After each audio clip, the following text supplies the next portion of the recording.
Pre, may tanong si Angela. Yung aquarium daw ba? Ay ko ano? Kailangan ba lagi may tubig? Over again, don't make me change my mind. I won't sleep to sleep to sleep to see another day. I swear it's true. Cause Uncle with you is another like you. It's never hard to find a girl like you to find. Okay. Hi mga lods. Sorry. Pwede ba ulitin yan? Wag na! Ulitin. Cause tonight will be the night that I will walk you over again. Don't make it change my mind. Where I won't live to see another day. I'm calling it true. Cause I'm like you never have to be to find. You never have to find. Hi mga lods, magandang gabi at welcome to another episode ng ZNB Exotics. At ngayong gabi ay hindi ulit ako ang mag-vlog. Siya ulit, ang ating little sis na si Angela. Ayan. Hi guys, it's Angela, the owner of Alianobnam Cattery. So follow our TikTok. Pwede ko naman ilagay doon. Oo nga no. Okay, ulitin mo kanta. Ulitin. Okay. Hi mga lods. Maganda ko. Huy, ikat mo to ah. So, follow my TikTok and Facebook page. I am the CEO of Alianobnam Cattery and Dogs. Tapos, on my TikTok account, Alianobnam Cats and Dogs. Bago gusto mo sabihin yung gagawin natin dito. Ay, oo nga pala. Gagi. Kala ko magpo-promote lang ako. So, nandito kami. Ano yung farm? Ano to? Farm! Escape Animalia Goldfish Facility. Escape? Escape. Tumakas ba? Tumakas. Welcome to... Mag-i-artista Okay. sila to. Take two, go. Welcome... Gag. Game. Ano ba sasabihin ko? Ay mga kalods, welcome to Escape Animalia. Kasi ang pangit tuloy. Totoo ba? Yun lang yun? Oo nga. Welcome to Escape Animalia here in... Saan to? Etibac? Bacoor, Etibac. Ulit. Dapat mga kalods, welcome to this vlog wherein we will explore the Escape Animalia here in Bacoor, Cavite.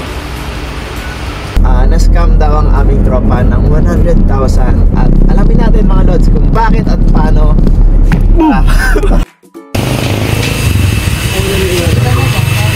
Ay, kasya ba? Kala mo hindi mataray sa personal. Dito yata yung umuuga eh. Nakawin ko na to. Rancho yata to. Check mo muna. Pinaliktad pa niya. Nahihilo yung mga isda. Tapos Kisses! The 0.5 dog. So, ako na mabibidyo. Guys, this is my life as a passenger ng ilang oras sa SLEX. Gusto ko lang sabihin na sino siya? Homer, bakit ang dami mong gusto sa buhay at sinama mo pa kami? Be, yung yung goldfish mo dito, kanina 5 lang patay. galitan na daw ng nanay si Ponzi. Asan na siya? Eto, siya ba to? Ay, to, si Homer. Si Homer ba yan? Ay, yung bata. Ilang taon na siya? Ilan taong ka na? Ha? Ilan taong ka na? 14 po. 14? Ako kasi tanda mo lang. 12 lang ako. 12 ka lang pala. Hey! Uy, ang ganda na. Uy, muna. Hey, boss. Welcome po sa Escape Animalia. Si Homer, syempre sa kanya natin dadalhin yung good shits natin. So, tara, hindi namin nakita yan kanina. Sana. Sige. Naman yan. Pinapagalitan sa tulong. Ay, tulong daw! Hindi, kaya ni Homer yan. Bigat siya, baka masira yung styro. Ano? Ay, isa-isa na lang. Sige. Ano ko sis?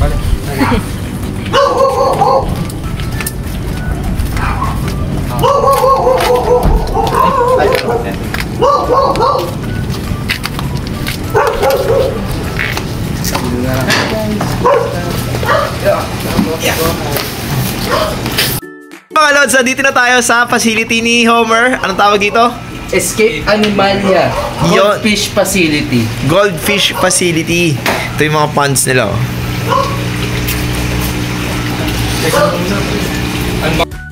Uy, may patay. Kabado. Wala pa. One. Unbox ko rin eh. Wait, okay. Yung panda dito mo na. Okay, ano yung panda? Black and white.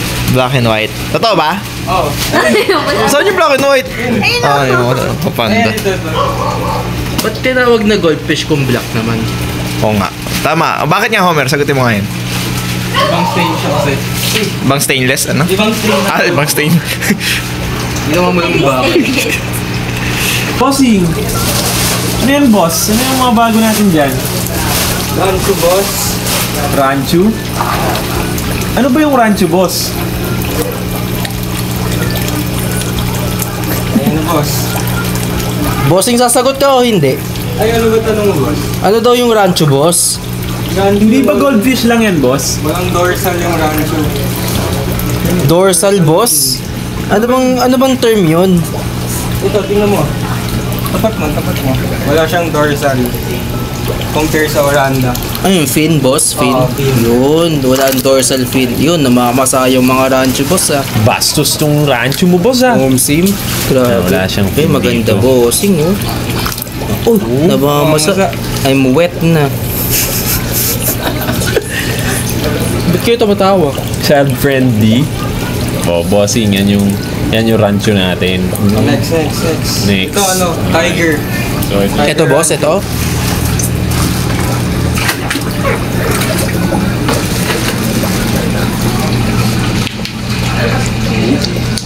bossing. Uy.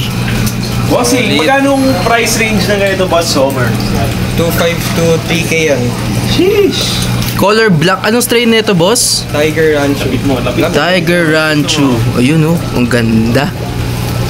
Paano natin malalaman, boss, kung quality ba yung isang rancho? Mamaya papakita ko pag after mo dyan. Yan, si boss. Yan, basta. Kaano-ano na lang yung Tiger Commando?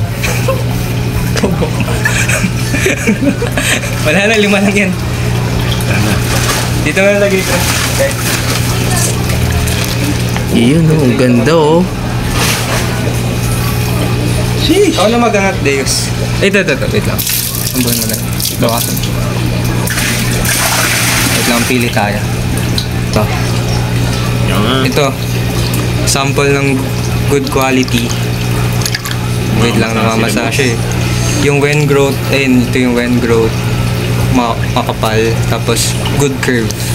Good curve. Tapos yung body din. Yan. Yan. Bali, saan bansa sila galing, boss? Galing sila sa Thailand. Uy! Namamasa ang mga goldfish. Release mo na bro. Release na natin sila para makapagpahinga sila. Galing pa sila sa biyahe from Thailand to Manila. So ano naman tumala dito, boss? Ayan. Oranda. Anong klase naman itong mga to? Ito nasa taas, ano siya, boss? Ito, rancho pa rin yan. Ikaw na mag-unbox yan. So medyo mas malaki sila. Tanggalin mo tubig ah. Ay, huwag masama tubig. Ito mga daming plastic ko to.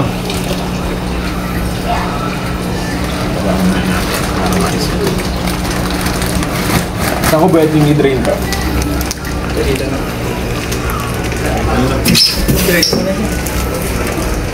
Drain muna natin kasi hindi pwedeng masama yung tubig.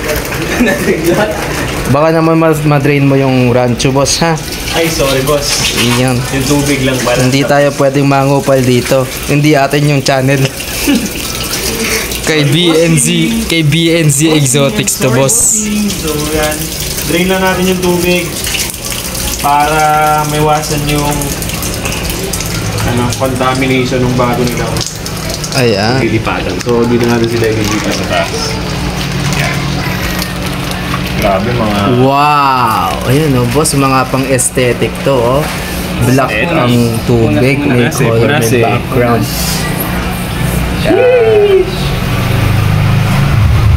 Bossing, jumbo. Ang Kasi lulusog. medyo kamukha mo to. Tingin nga. Eh! Pogi ah. Paano malalaman ng gender nito, boss? Makita mo siya sa fins. Ano tayo? Ito, boss. Ayun. Ito male to kasi may white siya sa ano, sa may fin. Ito. Ayan, may white siya dyan. Ayan. Ayun. Oo nga. Kapag walang white, female. Female, boss. So, Simple lang pala yung pag-gender sa kanila. Ito ako naman to. ito, boss. Anong tawag naman sa mga kulay nila, boss? Red, white, pati black rancho. So yung black, itong merong may... Ito possible pa to mag-mold. Mm. Pero pwede din, di na rin mag-mold. So yung puti yung katawan tapos pula yung ulo. Red, Anong white. tawag ito? Red, Red, white white din tawag. sila. Ito grabe ano. Sheesh! Magkano naman po yung price range sa ganitong klase ng rancho? Ito 2.5 to 3,000 din. Okay, same lang halos. Same lang. So yung ano naman, regarding sa keeping, sa maintenance, so madali lang ba mag-alaga ng rancho or Oo, madali lang. oranda? Same lang naman sa ibang fish. Basta proper filtration. So makakapag-keep na ba ako sa halagang 5K ng quality na rancho? Oh, ito pwede dito pair 5K. So pwede na pala yun. Dito, next tayo. Ito, boss. Anong klaseng goldfish naman to? Yan, tricolor. Black body, red head. So ngayon boss, meron siyang may dorsal siya. So anong tawag sa kanya? Tawag dyan, oranda. Ayan, oranda. Okay, so meron tayong dalawang klase ng goldfish pala. May rancho, tsaka may oranda. Magkano yung mga ganito, boss? Ito, 3,000 to 3,500. Ito, ang ganda, oh. Nasugatan yung wen niya. So yun boss, kagaya nung isa na sinabi mo na sugatan, so nakaka-recover naman Oo, siya. na-recover naman yan. So usually ilang days kaya bago siya maka-recover? Kasi di ba galing pa siyang Siguro, Thailand. na yung 1 month. Okay, so Kasi mabilis lang naman gumawa. magaling naman para palagad. So sa ganyan, kunwari may mga sakit or merong mga sugat yung alaga nating mga isda. Yun. Lupit na ito, oh. Yung mga ganito, boss, ano to? Talent pa to? Nag-headstand yung goldfish. Alin ba boss? Itong Ayan, puti oh, ba? boss, oh. Ayan, nag-headstand. Naka-headstand oh. Oh. Grabe yung talent. Oo nga, boss. Parang aerobotics yan, eh, no? Ano yung robotics boss? Parang hindi naman sa isda yun eh. Ay, hindi ba sa isda yan? Hindi ah. Aerodynamics pala. Uy, lumulutang siya boss. Ganda pala ng ganito boss no, lumilipad. Oo nga, yun, oo. Ito ba, boss, oh? Mas lalo na yun.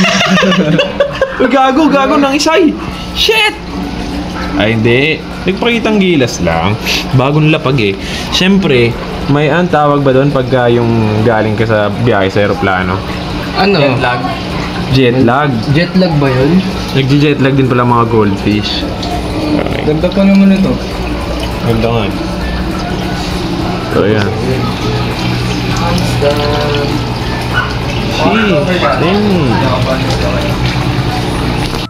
So yan Boss Homer, balik tayo dito sa mga oranda. So itong ganitong klase, anong tawag sa kanila? Tawag dyan, oranda, red head, black body. So ano siya, common lang ba siya na klase ng oranda? Ito medyo uncommon pa dito sa atin eh. Dahil sa patterns niya. So yung value ba ng oranda tsaka rancho, nagre-range siya sa magkano kapag ka gusto mo talaga yung pang-keep lang or yung Siguro mga pang-show quality, ganyan? Pag import, siguro pinakamababa 1K siguro. So Tapos pinakamataas na yun 1K pataas. Yun na yun. okay, Siguro mga 5K. so sa halagang 1K magkakaroon ako ng pet quality na imported rancho or oranda. Sa ibang sellers may ganun. Okay. So sa inyo sa Escape Animalia, so ano yung available natin na pinakamumurahin? Ang lowest is 1.5 na rancho. Okay. So expected na hindi ganitong size yon, mas maliliit sila. di ba, Mas boss? maliit. Okay. 3 inches to 3.5. Okay, boss. So yan, yung ano pala po, sa pakain, ano po yung best na diet para sa kanila? Mas best is steam egg or pellets. Itlog boss? Talaga? Kumakain sila? Hikari or Mizuho na brand. Oh, so yun po yung marirecommend nyo na brand. So yung kunwari po yung medyo high-end na mga brand. Ayun, Mizuho and Okay, Hikari. so sila yung mga Yun na talaga yung trusted. Okay, mga trusted and subok na ng commercial. So, ano pa yung mga bago natin, boss? Bukod dito sa Rancho at Oranda na... Ito, baba mo. Ito naman, Panda. So yan, panda sila. So dahil black and white yung color. Okay. Black and white lang. So yung ganito, magkano po siya sa market? Ito, 1.8 to 2,000 lang. Kasi yung size niya is medyo maliit pa. Okay, so budget friendly siya. Pero parang bihira ako magkita ng ganito sa market So medyo rare ba siya or... medyo dumadami na rin. Pero, ayun, medyo uncommon pa siya. Pero marami na din kasi nag-i-import ng Panda. Okay. So, kasi nagpunta kami sa ibang pet shops. So, meron talagang may mga pinapakain silang live. So, ano yung mga live food na pwede nyo i-suggest para sa mga Oranda at Rancho? Tubifex. Yun lang. Or bloodworms. Okay, pwede din. Tubifex. Or DAP niya. Pag may available. Okay. So, yung mga frozen bloodworm, yung mga ganun, pwede yun. Pwede. Regarding sa filtration naman, gaano sila kaselan? So kailangan ba sila kailangan sila naka-sump. Okay, ito so, parang ganito. Ito naka-off lang kasi yung sump niya. Okay. So ito yung sump na tinatawag natin. So pag wala po akong kung sakali wala akong pambili ng sump kasi 'di ba medyo mas pricey yan compared sa mga sponge filter. So okay lang ba yung ganun? Okay lang sponge filter. Basta maraming sponge filter tapos malaki. And alalay na lang sa water change. So bale dapat talaga nagwa-water change. So yun, regarding sa water change naman, boss. Gaano kadalas yung water change? Ako mag-water change ako 2 weeks. Every 2 times in 1 week. Okay, so tapos 20% lang. So parang yun, parang twice a week, bale every 3 days, ganun. Ganun. Okay.